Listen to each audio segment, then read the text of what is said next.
What's going on, guys? Welcome back to the ChurchCandy Podcast. We're going to be sitting down here in just a couple of minutes with Pastor Don Babin. Pastor Don is a missionary to Africa, and we're going to be breaking down the crazy things that they've seen over there and how you can utilize missionary work in your ministry. Now, before we jump in, I want to invite you to get your free copy of my book, Plan Your Visit Playbook. You can go to planyourvisitplaybook.com or check the show notes below, and you can get that book. The book is free. All you've got to do is pay the $8.50 for shipping. Now, let's jump in. Welcome to the ChurchCandy Podcast, the podcast of sweet ministry success. I'm your host, Brady Sticker, and let's jump in.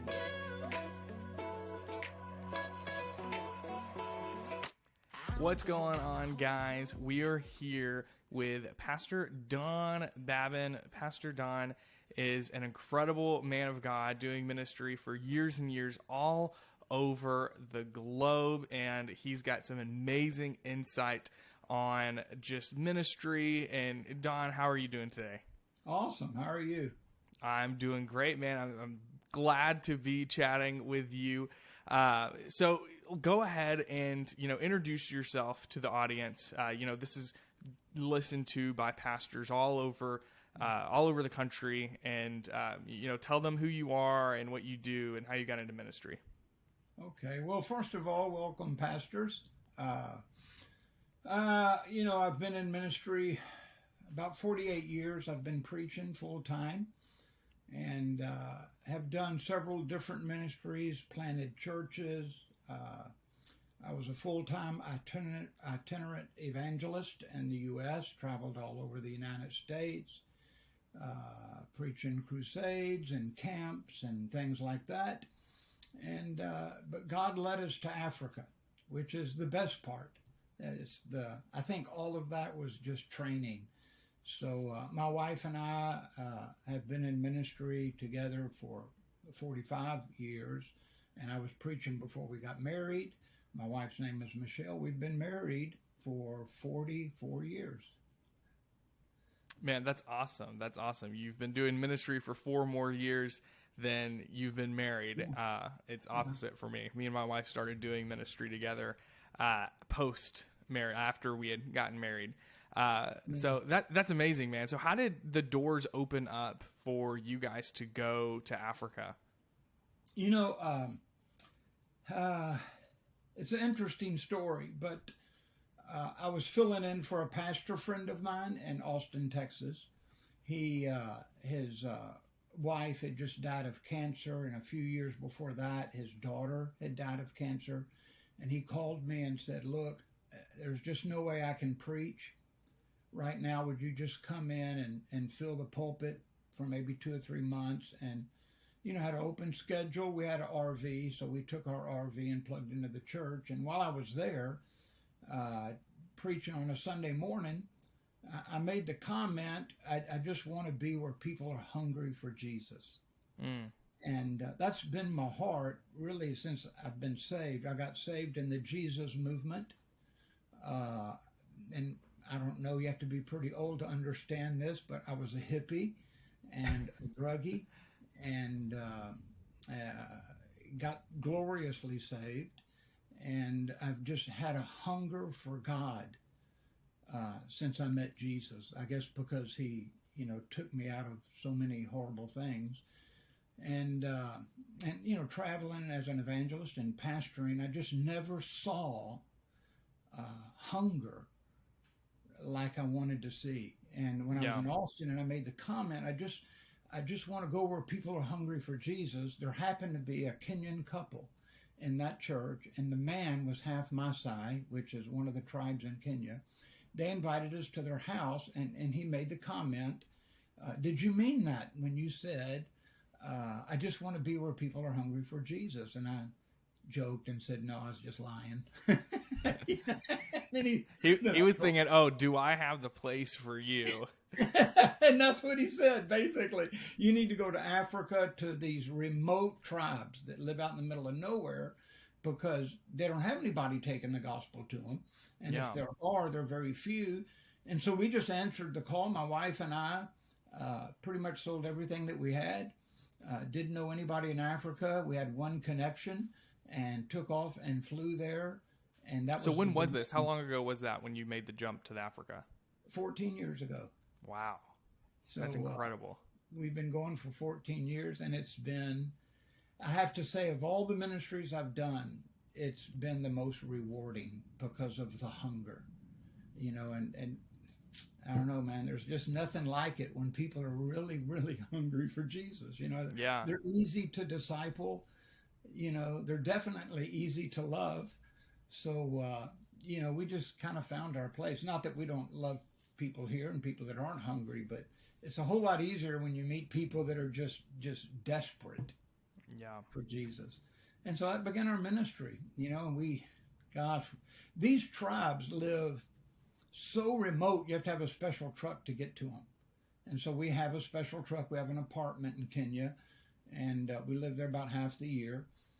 And, it's just, they live in the middle of nowhere. I mean, you just drive your truck. We have somebody that goes with us, and there's no roads, and you just drive for a long time on no road, and all of a sudden there's a village out in the middle of nowhere. And many of them have never heard of Jesus.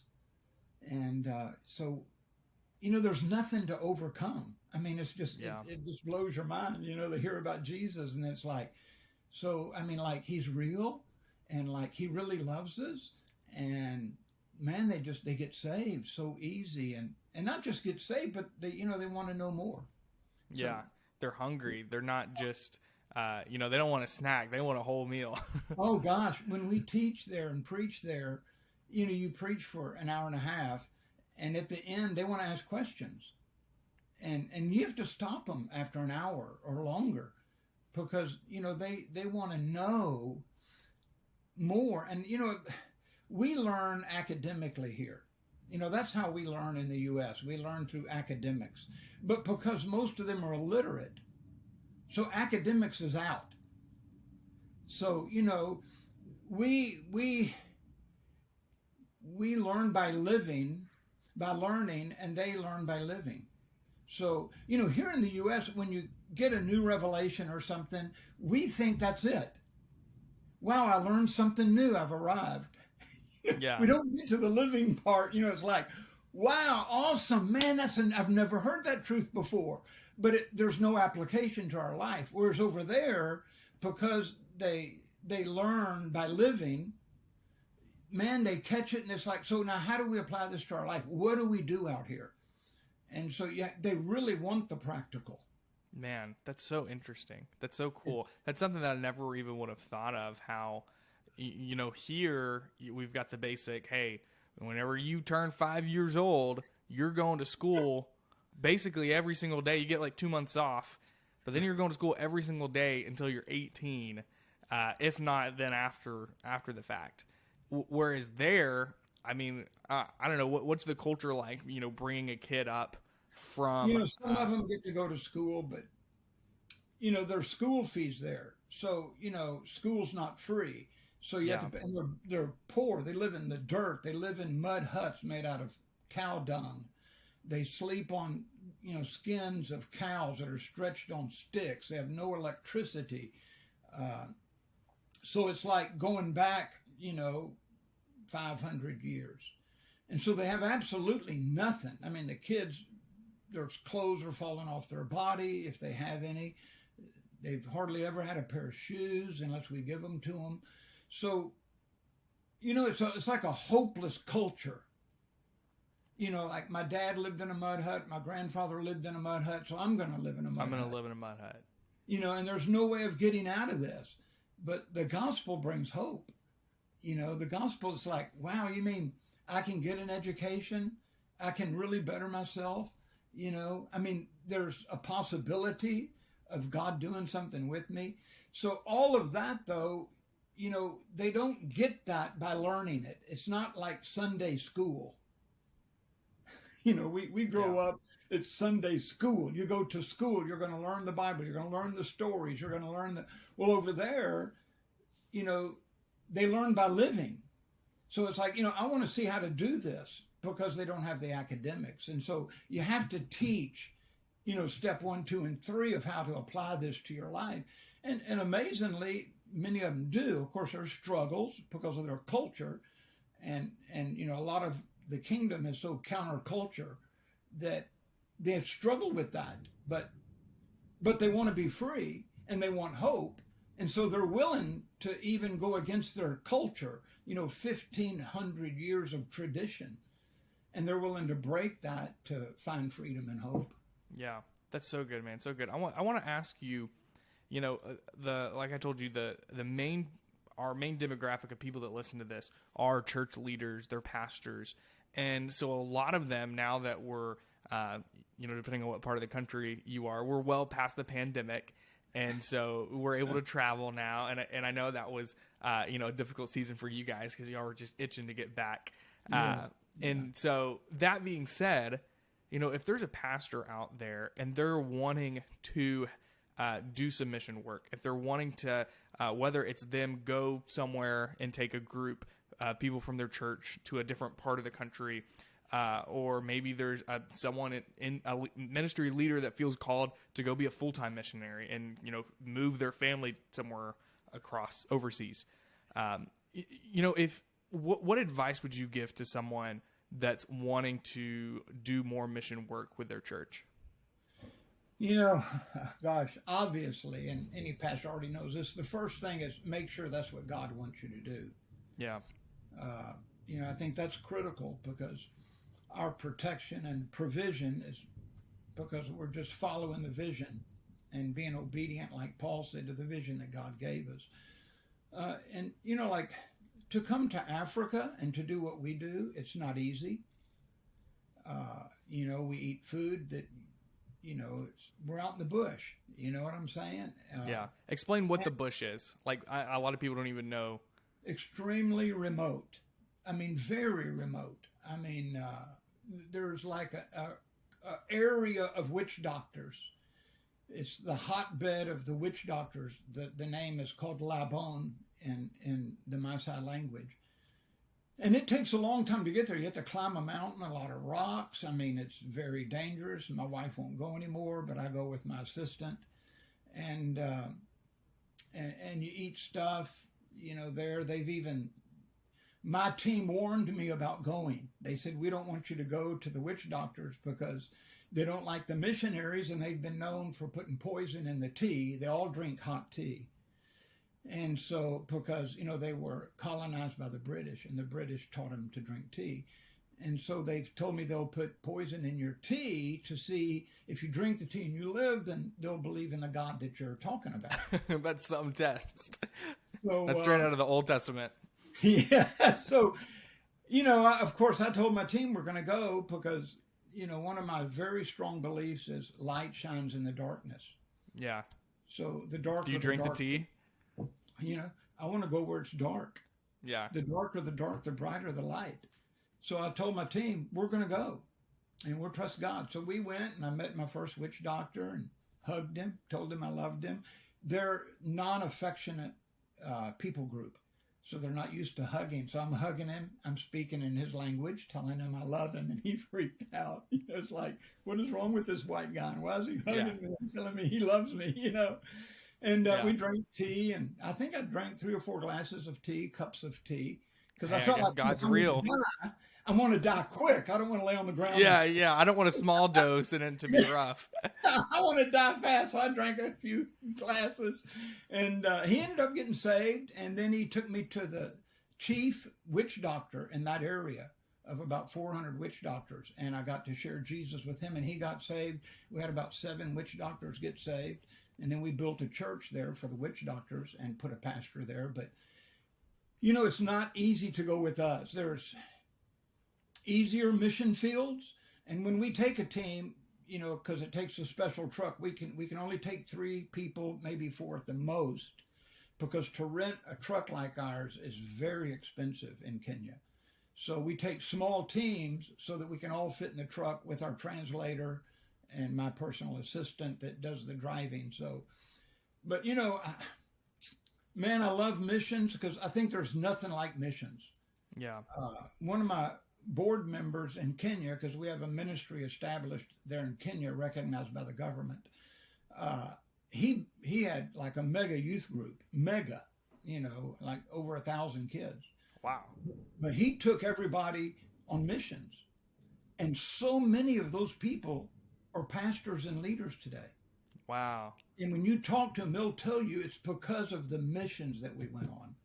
Because I think a mission, it forces you to get out of the boat. Yeah. You know, and I'm telling you, we're too comfortable. You know, we live in our comfort zones here in the U.S. But, you know, if you want to live in the boat, that's okay. You can be saved and live in the boat. But very few people have the experience of walking on water. And the boat limits where you can go. Whereas if you're walking on water, you can go any direction. And you don't have to go with everybody. If you're in a boat, you know, you just take off. So, you know, I encourage pastors to take youth or even adults on mission trips because it forces them to live in the supernatural, to get out of the boat, to expect a miracle. Gosh, Brady, we see so many miracles, we quit counting them. Wow. Now, we count people that get saved because, you know, they counted on the day of Pentecost and other places, but we don't count the miracles, the healings, blind eyes that have been opened, broken bones that have been healed right in front of our eyes. And, you know, I mean, I'm not just trying to spout off a bunch of religious junk, but I mean, man, when you see that on a regular basis, it's like you want to live in that. You know, you that's what you want to live in. That's why we love going there. And man, we had like about 30 warriors, young men. They're warriors. I mean, they grow their hair, they braid it long, they paint it red with, you know, stuff that they get from plants. I mean, they're just like gangs, like young gangs. And when we started reaching them for Jesus, they shaved their head because they do a lot of demonic practices. And they shaved their head, all their hair off, which says, I renounce all that. We didn't even teach them that. They did that on their own. And we had several of them get saved. And one night, we were at this place going to show the Jesus film in the Maasai language. And there was a group of about 30 warriors following me around that day, just from a distance, just watching me. And I thought, I don't know what's going on. Maybe they're going to get saved tonight. You know, I don't know. But they just kept following me everywhere I went. And that night, when we showed the Jesus film, we brought one of the warriors out. And his head was shaved. And all of a sudden, 300 people sitting on the ground watching the Jesus film jumped up and ran. I mean, they just got up and ran past me in the truck. And I'm standing there and I'm like, well, there must be an elephant or a lion. So I just stood there waiting for them to get rid of the elephant or the lion, because that happens there. And I waited about 30 minutes and they all came back. I gave an invitation. People got saved and healed. And we left. We went back 6 months later, and that team of 30 warriors met my wife and I with the translator. And they said, that night, we came to kill you. Wow. We came with the purpose, because our Moran warrior friends were being saved. We hated you. And that night, we were waiting to come and to grab you and your wife.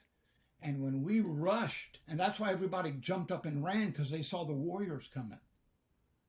We didn't realize that, but they told me that day, when we came to get you, something knocked every one of us on the ground. Wow. And we couldn't get up. We laid there with our face to the ground, and the one leader said, we need to know the God of this white man. And today, 2 of them are pastors. Wow, come on. We see that kind of stuff so much, Brady. It's like, it's hard to explain. Once you live in that dimension of the kingdom, it's hard to settle for less. I've heard people say, if you're born in the fire, you'll never be happy with the smoke. So, you know, that's why we just love missions. I think missions force you into a situation where you're totally dependent upon God. Why do you think that is? Like, why do you think it takes a lot of the time packing bags and taking a flight to the other side of the world to see supernatural experiences like that? You know, I don't know. I'm just, from my perspective, I can answer that. I don't know that there's a right answer, but yeah. You know, I think for one thing, it gets us out of our comfort zone. You go to a third world country, you go through culture shock. People are speaking a different language. They're dressed different. I think it forces you out of your comfort zone, which automatically makes you very dependent upon Jesus. So, when you show up, you don't know what you're going to do. You're just kind of there. Yeah. It's like, hey, God, what do you want me to say to these people? And so I think it makes us very dependent upon, direction from him and how to do it and what to do. Whereas here, we just kind of put it in neutral and we're automatic, man. I mean, we just know what to do automatically because we've been doing it all our life. But when you go to a third world country, especially remote people like this tribe, you don't know what's going to happen. Our first trip, here we showed up out in the middle of nowhere. My wife and I, we're in the middle of, no road, nowhere. We're in the middle of nowhere. They've been in a drought for 3 or 4 years, Brady. No rain, if you can imagine, for 3 or 4 years. Their cattle, we saw carcasses of cows everywhere. Wow. And the Maasai were killing themselves. They were hanging themselves because that's their livelihood is cows. And here we are, our first trip in the middle of nowhere. And I'm like, okay, God, we're here. What do you want me to say tomorrow? We're going to have an open air meeting in this village out in the middle of, I don't know where we are. Everybody's dressed different, speaking different. What do you want me to say? And God just put on my heart, I didn't hear an audible voice, but he put on my heart, tell them that the drought is over. And I'm like, okay, God, so what do you want me to tell them tomorrow? That takes a lot of faith. It's like, and I really argued with God. I said, I'm not going to tell him that, God. Because who am I to go into this place and tell him that it's over? What if it's a feeling? What if I'm just having an emotion and I tell him that and it doesn't happen? But I got up the next day and at this open air meeting and I told them the drought was over. They started clapping, whistling, dancing, everybody. Dancing in the streets in this open air meeting. And I promise you, you can go in the Rift Valley of Kenya and they'll tell you about it even today. This was 14 years ago. The next day, we went to a village and it started to rain. Wow. Every village we went to, it started raining. And all of these chiefs in these villages were calling the guy I was with saying, we understand you have a white prophet that can bring rain. Would you bring him to our village? And everywhere we went, it rained. You were a hot commodity, man. Well, what happened is it opened the door because it's a hard group to get into because the British, beat them and raped them and stole stuff. So for a white person to get in with this tribe, it's difficult. But when God did that and this miracle, literally the Rift Valley almost flooded, that it gave us credibility. Yeah. Which is what I think the signs and wonders, that's the purpose of them, is to give us credibility or the gospel credibility. And man, it just opened doors. And gosh, we're invited to Tanzania, Uganda, everywhere because of that reputation. It's so cool because if you look at the New Testament, people went to see Jesus not because they were like, man, this guy, I like what he's saying. Like, he's got a lot of, he makes me feel good about myself. That's not where they were coming.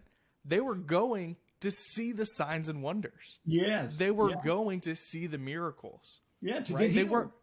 They weren't going to get a feel-good message, right? And sure, all that's great. Like, we should encourage people, yes. But it's so cool to see how even you in your mission work, that God was using you to where people, like, he would perform these miracles where it would start raining and people, they weren't saying like, hey, I want to hear about this, Jesus that you have. Like, sure, they were like, hey, what's this like God that you have that can make it rain? Like it, and it reminds me a lot of how, which Don knows this. I've got a background in student ministry. A lot of youth pastors will be like, "Oh, we're giving away an Xbox or we're giving away a TV." Yeah. They're just trying to get the kids in the door. They just want to get them. Like the kids don't care about Jesus. They want to win the Xbox or the TV. But then the youth pastor has the opportunity to share about Jesus and share the gospel about what God can do in their lives. And so, man, that is an incredible story. And, I feel like, Brady, I really want to say this because it's not us. yeah, absolutely. 'Cause when we travel to churches, I don't want people to think that we're all that. We're just ordinary people like everybody. I mean, there's nothing really special about us other than we just obeyed God and went. Yeah. And it's not even our faith. It's not that listen, I freaked out when God said, tell him it's going to rain. I argued with him. So, it's really not us. It's really more about being where God wants you at the right time. Because God's looking to use people, and we just happen to put ourselves in the place that he needed someone he could use. And man, things just happen. I mean, and it happens daily when we're in Africa. I mean, it's exciting. It really is. That's so cool, man. That's man, so people cool. Saved, man. We've seen over 1,500 saved this year. This year, it's for those listening. We're recording this at the beginning of September. 1,500. That's that number. I can't even imagine. That's incredible, Don. Yeah, the year before COVID, it was 4,300 that year. Wow. And so, I have teams now. I have teams that I've trained, and they're showing the Jesus film, and they're doing mission, but it's the locals. So we've raised up a team. So I have a missions team going out in about 3 weeks. They're going to a tribe called the Pokot tribe. 99% unreached, Brady. Wow. They've not even heard the name Jesus. I know that's hard to believe. Yeah. And they're going there. And of course, we're funding them. We're paying for their food, and we've bought them tents. And they go in there, and when they talk to them about Jesus, it's like, is he a politician? It's like, the name Jesus doesn't mean anything to them. So, we're seeing people that have never, ever heard about Jesus get saved. And man, they're so easy to disciple. I tell pastors all the time, it's hard to disciple a lost person. And so many people spend their life trying to disciple people that don't know God. But when you find somebody that knows God, they're the easiest person to disciple. And the devil wants to divert our attention to pouring our life into people that have never really had that born-again relationship with Christ, don't have the Spirit of God in them. And we spend so many hours on those people trying to disciple them when we ought to be spending time winning them and discipling those that have been won. So, in Africa, once they get saved, I'm just telling you, because I've done ministry 48, 49 years, it's easy to disciple a believer. It's really easy. Yeah. Because they want him. It's so good, man. We're not forcing a culture. Yeah. And lost people act lost. They're supposed to. Yeah, that makes sense. 100%, I don't expect a lost person to act saved. So, over there, gosh, man, they kill people with spears and stuff because they're in warfare. And so when they come and tell me I killed 3 men yesterday, it's like, wow, only 3? Because that's how lost people act. Yeah. But then you can tell them, but you don't have to be that way. I always tell them, my way is, if there was some way I could take you, if I could take Brady Sticker and put Brady inside of me by some weird thing, everything that I am and everything that I have is now yours because you're in me. So for them, I tell them, if I put a Maasai inside of me, you become an American citizen. Your citizenship changes. Your poverty changes. And that's really what God did. God takes us and puts us in him. And so everything that he is and everything that he has becomes mine. And man, you start teaching those people out there that type of thing, they grab it and it's like, man, I'm in Jesus. Yeah. It's so cool, man. Jesus grabbed me and put me inside of him, so I have everything Jesus has. Whereas for us, it becomes kind of a theological concept, not a practice, you know? Yeah. That's so good, man. That's so good. Well, look, we're coming up on half an hour. I want to give people an opportunity to get connected, whether it's, how can people, support what you're doing? What are ways that churches can get involved with your ministry? You can Google my name, Don Babin, and that's Don, B-A-B-I-N. And I think the first page is ways to connect with me with Instagram, Facebook, and Twitter, stuff like that. Or you can go to donbabin.com. That's my website. You can follow me on Facebook. On Facebook, there's a lot of videos and pictures of what we're doing over there. So you really get to see more of us in action on Facebook. But man, we go to churches when we get back to the U.S.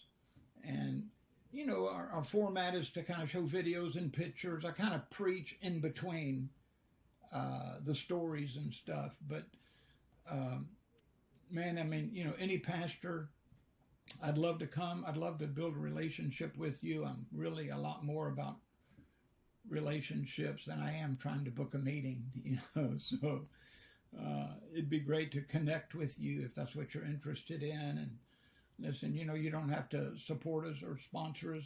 You can just come and connect if that's what you want to do. So awesome, man. Awesome. Well, guys, go get connected with Don. Their ministry is amazing. We've seen just some of the incredible the stories of him preaching at our church and seeing that firsthand, and just it's really cool to be able to support Pastor Don. We support him here at ChurchCandy, and I encourage you. He's being humble and saying, no, if you want to sponsor us, awesome, but you don't have to. No, I'm telling you, pray about it. I believe that Jesus is going to call some people listening to this to get connected to you, man, and that you guys are going to have some cool opportunities from this. Well, look, Pastor Don, thank you so much for joining us today. Guys, thanks for listening, and we'll see you in the next episode. Thanks for having us, Brady. We love you, man. Guys, thank you so much for listening to this episode. Don't forget to get your free copy of my book, Plan Your Visit Playbook. It's a step-by-step guide to getting new guests to your church with the Plan Your Visit strategy. You can go to planyourvisitplaybook.com to get your free copy. Also, shout out to Soulbox for the podcast intro and outro, and we'll see you in the next episode.